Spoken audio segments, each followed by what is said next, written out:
বাংলাদেশের মানুষ ভালো না ভাই, একদম বিখাউস।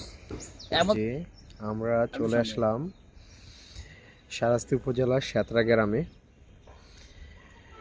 এই জায়গাটি আসলে অনেক সুন্দর। আজকে দীর্ঘদিন পরে এখানে আসা। সাথে আমার সাথে মাসুম ভাই আছে।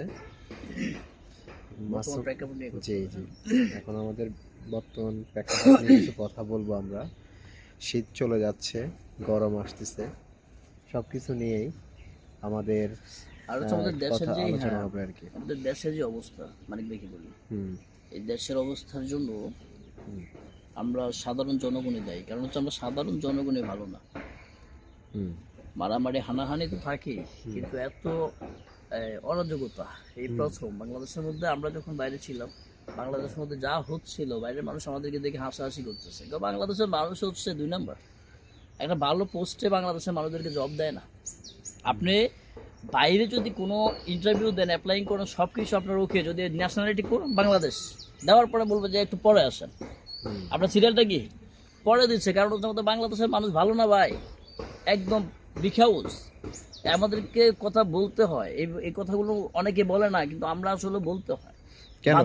কেন মানে প্রবাসীরা বা বিদেশের মানুষ কেন বাংলাদেশকে ভালো মনে করে না? ভালো মনে করেন, ওই যে বললাম না, বাংলাদেশের মানুষ যেখানে যায় সেখানে বাটপাড়ে, ছুরি, রাহাজানি, এবং কি মানুষে মানুষে ভেদা, মানে আপনার ভাড়ামারি, তারা যেখানে যাবে সেখানে একটা না একটা অঘটন তারা গুটিয়ে দেয়। সো এই কারণে কিন্তু বাংলাদেশের মানুষকে মানুষ ভালোভাবে দেখে না। দেখেন বিভিন্ন কান্ট্রিতে, আমরা যখন বিভিন্ন কান্ট্রির লোকে কিন্তু সর্ব কান্ট্রিতে বসবাস করে, প্রত্যেকটা কান্ট্রির মধ্যে আছে, বাংলাদেশ বলেন বা অন্য আদার্স কান্ট্রি।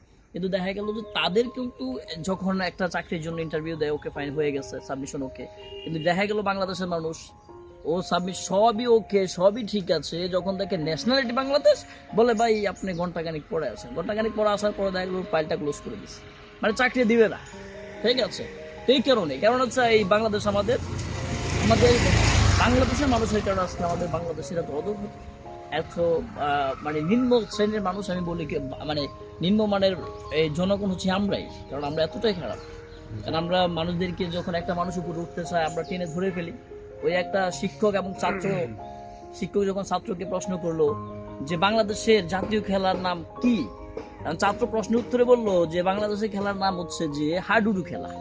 এখন শিক্ষকে আবার ছাত্রকে বললো হাইডুডু খেলা কেন নামকরণ করা হয়েছে, কারণ এত খেলা থাকতে এই হাইডুডু খেলা কেন জাতীয় খেলা হলো, এর নামটা কেন করা হয়েছে।